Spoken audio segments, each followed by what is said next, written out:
All right. This week in Woke, as always, there's a superfluity of things to speak of when we get to this part of the evening. But I actually got a good question last week. I was asked the question, what exactly do I mean by being woke? And I realized it's been a while since we've actually created a simple definition, something that's straightforward and relatively easy to understand. So I want to grab a definition and then use that definition to talk about a couple of things going on right now. So on that next slide, Meg, we've got a definition that comes out of this book. We talked about this again weeks and weeks and weeks ago. It's called Awake Not Woke. The author's name is Noelle Mering. She's actually a Catholic theologian. And you can see it's not the world's largest book. So if you want to read one book on this topic and don't feel like reading something that's 400 pages long, this is definitely the book for you. So on this worldview of critical theory, wokeness, what's going on in the world around us, this book is a wonderful and a biblically faithful look at these things. So Awake Not Woke is a wonderful book. And the reason we do this, of course, is that this worldview, and we're just using the word woke to describe this worldview, it's quickly on the rise and is becoming more and more dominant in our culture as well as just in Western civilization. She is going to say in another quote a little bit later on, it's on a collision course with Christianity, and it most definitely is. So I've always believed that it is important for us to understand these things and to understand them from a biblical point of view. So here's her very quick, next slide back, Meg, I'm sorry about that. There it is. Her very quick definition of what it means to be woke. The term woke refers to the state of being, alert and attuned to the layers of pervasive oppression in society. So we've used this language a lot. It's a way of looking at the world through oppressor and victim. And those are the only real categories that we're going to use to understand human interaction, the way we're going to understand ethnicities, the way that we're going to understand how nations work, how individuals work, how skin color works. It's all going to be oppression and victimhood. We traced this back into its Marxist roots, and it's very much something that comes straight out of Marx's political philosophy. It gets developed, and today this is the form in which we are dealing with it. So it does replace the concerns of truth and reason with oppression and power. So we're no longer worried about what is true and false, or with arguments and reason. What we're interested in is in oppression and power. So, and we've touched on this before, but the very concept of truth itself in the woke worldview is oppressive. And to refer to truth, to argue for something that is true, is to be an oppressor in a particular situation. So, right, so you immediately take away the concepts of true and false and good and evil, and you replace it with this other way of seeing the world through oppression and victimhood. So on the next slide, she describes it a little bit more this way, and this is the concept I want to use to talk about a couple of things. Growth for the woke movement is measured by fracturing. Indeed, it is an ideology with fundamentalist and even cult-like characteristics that is on a collision course with Christianity. It's a cult. It is a religion. It is a replacement religion. And again, we've talked about some of those things in detail, but it's good for us to remind ourselves of these things. This isn't just a fringe worldview. This is actually a replacement religion in Western civilization. Growth for the woke movement is measured in fracturing. It's a wonderful word to use in this context. And she's absolutely right, fracturing. So it is in the literature that leads up to this worldview. It's in the books, it's in the articles, it's in the speeches, it's in the lecture halls. This language of disruption and revolution is necessary for the woke worldview. So it requires disruption in culture, and it causes disruption in culture. So the woke worldview is not trying to solve problems. It's trying to make you feel like everything is a problem. I mean, this is just literally in the literature that they write. The more comfortable people are in their own lives, the happier they are with their political system, the happier they are with their family structure, the happier they are with their kids' education, the happier they are with the church that they attend, those people cannot be turned into revolutionaries. So the woke worldview has to try to disrupt all of that, to change all of that, to sever all of that. So the riots of the summer of 2020 are a perfect example of this. Nothing gets solved through those riots, but the sense that everything is broken is what was pressed through those riots. Our justice system is bad, our political system is bad, our social system is bad. We have to replace all of it. So the woke worldview relies on this kind of shell game, creating disruption and fracturing, and then promising solutions that can never be actually attained. So the woke worldview encourages the riots of 2020, encourages the looting, encourages the fires, encourages the assault and battery and murder. It just literally funded the riots of the summer of 2020, while with the other hand saying, see, look, everything is broken and we have to change everything. So one of the solutions that comes out of the woke worldview from the riots of 2020 was, the police system is broken, so what we need to do is defund the police, right? So this is a radical point of view. Now, they have no replacement for the police, but what they want to do is create more disruption and break things apart. So she also calls it fundamentalism. I love the fact that she uses this word because it is fundamentalism. Usually when that word is used, it's thrown at people like you and me.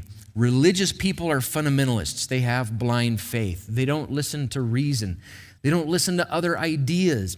They don't listen to skepticism. They don't listen to what might be wrong with their point of view. They just have these blinders on and they are just fundamentalists.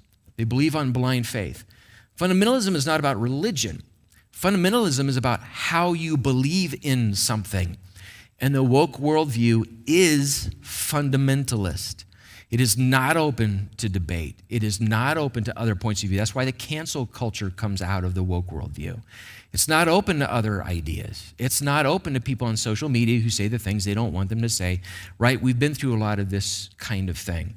So it is fundamentalist in its worldview, most definitely. So the next slide.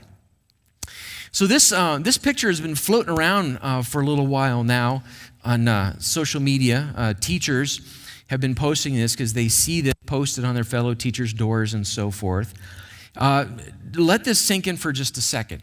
If your parents aren't accepting of your identity, and all of those flags there are, a gay and trans, so it's sexual identity, I'm your mom now. Hashtag free mom hugs. That's quite something to say. It's quite something for a teacher to stick on her wall to say, if your parents don't accept your sexual identity, I'm your mom now. Why would teachers like this want to replace parental authority? Disruption of the normal order of things. We have to take kids and separate them from their parents' worldview, pull them into our worldview, and then we can create the kinds of people that we want to create, right? We've watched this on the educational level for the last several weeks in several different ways. I just thought, well, this is an especially colorful way of saying this. I am your mom now. If your parents disagree with you, then reject them. Reject them. Now, one of the major disruptions that's going on in the world right now is the war in Ukraine, and a lot of I'm going to talk about oil prices here for just a second, but it's in the context of the woke worldview requiring disruption and frustration and not being able to or not wanting to actually solve problems. So the next slide there, Meg, oil prices are in disruption, so what will the woke do? So there on the left, you've got Pete Buttigieg, who's the Secretary of Transportation. He was in a news conference just 2 or 3 days ago, And his response to rising gas prices for normal people was, well, if you would buy electric cars, you wouldn't have to worry about oil prices. I've got a couple of questions. When was the last time do you think Pete Buttigieg drove his own car to a gas station, got out with his own credit card, and filled that car with gas? When do you think the last time that was?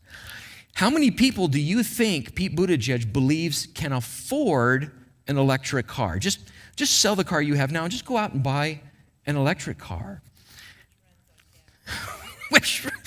What do you think? Just stop being poor. Just be rich. Just stop being poor. And this is an important point. Where does electricity come from? It comes from unicorn vomit. That's where it comes from. It's magic. It comes from coal, right? So you haven't fixed an environmental problem. Maybe you enjoy electric cars, that's great. But you haven't, and you know what batteries are made out of? They're made out of things that are literally called rare earth minerals. They come from China. You haven't solved. They come from Russia too. Russia is the number 2 or 3 producer of nickel. Yes. And palladium, which is used inside of cars and batteries, it is, yes. But don't worry, the woke are in charge, and all you need to know is just go buy an electric car. You'll be fine. That's the response. The gal on the right is the energy secretary for the Biden administration, and she was also doing an interview, and she was asked about gas prices, and she said, look, there's just going to be a period of transition from gas and oil to green energy sources, and you're just going to have to bear higher energy prices for now. You may not be able to drive as far as you want to. You may not be able to buy the kind of food that you want to, but this is just the price that we have to pay. Some of these people have actually argued that planes should run on solar panels. This is no joke. They're closer to the sun, so they make more energy when they're up.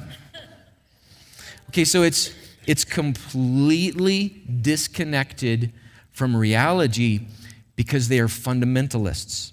They're fundamentalists. So there's actually a relatively, to use the word simple is maybe not the right word, but there's a very straightforward answer to skyrocketing oil prices. Biden decided today we're not going to buy any more oil from Russia, which is just going to send, he even said so in his presser, it's just going to send gas prices further up. All of this conflict just keeps putting this upper pressure on gas prices. It's like $135 a barrel right now. Futures traders are expecting it to hit at least $200 a barrel in the near future. So it just keeps doing this. There are ways to solve this problem, but when you worship the environment, you don't do it. So they worship the environment. They're fundamentalists, and so they won't. This group of people just simply will not do it. The Russian-Ukraine conflict, this war in Ukraine, as real as the devastation is, and all of that is there, it's interesting to me that this war is turning into a war over energy, commodities, and economics. So Russia, this major supplier of oil and gas to Western Europe, to the U.S., and other places in the world, it is their primary source of income as an economy. They require it. So other nations require it. Russia needs other nations to buy it. Now the U.S. is cutting, people won't cut it off because they need it and they don't have another source. You've got this, sort of chicken fight going on between these nations doing this kind of thing. And then you've got commodities because the Ukraine, it used to be called the breadbasket of the world. All of these farms, these soil-rich farms feed a lot of the world. And the more that gets disrupted, it just put upward price pressures on commodities and so forth. And more businesses want to do the right thing. And this is interesting to me, that private businesses and corporations are now pulling out of or stopping their work inside of Russia. The first wave of them were digital platforms and social media platforms shutting down. So things like Disney Plus will no longer stream in Russia. So that's their way of kind of protesting Russia, but not the genocidal Chinese. But that's a whole other story, right? So just in the last day or so, McDonald's has decided to shut down all of their restaurants in Russia. Starbucks is going to do the same.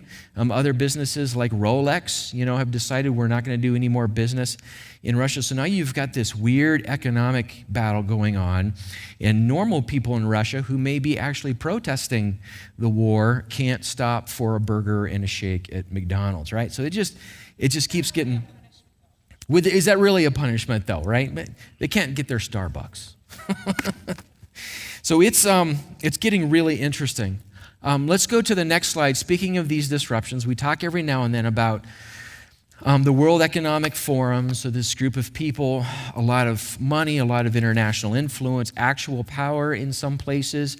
They have on their website what they call 8 predictions for 2030. Things that they believe will happen, and of course they're invested in happening by the year 2030. And this is a few of them. And so I want us to understand how this woke worldview of complete disruption and change is not just, on a middle school teacher's door, but it's actually in these strange halls of power, international power. So the World Economic Forum is the group that believes that all products will become services. So they're the ones who say, in the future, you will own nothing and you will be happy. So what they mean by that is you're not going to have to ever worry about any of those costs or owning or buying or selling any of that anymore. Literally, and in their document on this website, it's not just houses and apartments and cars and big things like that. They say the clothes on your back you will not own. If you do not own the car that you drive, who owns it? It's not nobody. It's a corporation or a state who owns that. If you don't own the clothes on your back, who owns it? Not nobody. A corporation or a state owns the clothes on your back. So that is a radical economic disruption. And they put it in these friendly terms. You're going to be happier than ever because you're never going to have to worry about this again. They say on their website, U.S. dominance is over, and we will have a handful of global powers. This is just naive cultural relativism on a global scale, that the West is oppressive and all these other nations need to have their shot at helping to rule the world without questioning who does it better or who does it worse, like, for instance, Russia or Iran or North Korea. We just need to get rid of U.S. hegemony. Technology, this was a really super curious one. They literally believe and they're invested in getting rid of hospitals. And they believe now that technology will replace hospitals. You will be able to print new organs. This is on their website. 3D printers, and this has been happening for a while now. So this is curious stuff. They've been 3D printing chicken hearts for a long time. So they 3D print it, they shock it, and you can watch it in these videos, these chicken hearts. They just start pumping. So the belief is now they take your genetic material and they can actually build organs for you now out of a 3D printer. So because of electric self-driving cars, there will be fewer accidents. And now that we can do things like 3D print body parts, we're not actually going to need hospitals anymore. But then the question always is, who has access to this technology? Who owns this technology? Who distributes this technology? Who receives this technology? And what qualifies you to receive a brand new 3D printed kidney? Right? Well, if they own it, they're going to decide who gets it. That's just how it works. We're going to eat much less red meat. Why? This was a joke 6-7 years ago. This is now policy in some Western nations. Because of the methane released by cattle when they fart, it's an environmental hazard. And so we have to get rid of red meat. And I know how that sounds.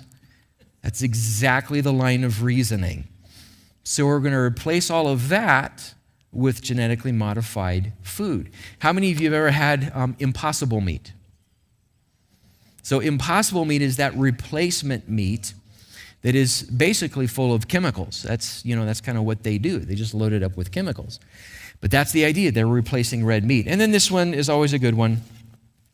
The values that built the West will have been tested to their breaking point. In other words, this experiment in democracy or this experiment in a Republican form of government, small r, just sort of representative government, what we have seen is that it just cannot handle the problems of this world. So we cannot handle the issues that the riots of 2020 showed us exist inside of the world. So enter the experts from the World Economic Forum who are going to be able to fix everything. All of this relies on fundamental disruption. All of it relies on disrupting the family structure, disrupting the church structure, disrupting social, cultural structures, disrupting moral structures that we all depend on, disrupting economic structures. All of it is disruption. And the secret is, this is the little secret that very few people know and they will never tell you. They don't know how to accomplish any of this. They have no desire to accomplish any of this, because if they accomplish it, what happens to you? You grow happy and peaceful, and you're no longer a revolutionary. So they have to maintain the disruption and the frustration, right? So it's just going to continue. These things that you see on the news or you read somewhere, and that little thing in the back of your brain goes, why on earth would they do this? Or why on earth wouldn't they do this simple fix? This is why. Because they don't want to. The point is to make us as disrupted and unsettled as they possibly can. And I know it ends up sounding like conspiracy theory because I keep on saying they, but they have websites now. They put it out there. It's all on YouTube.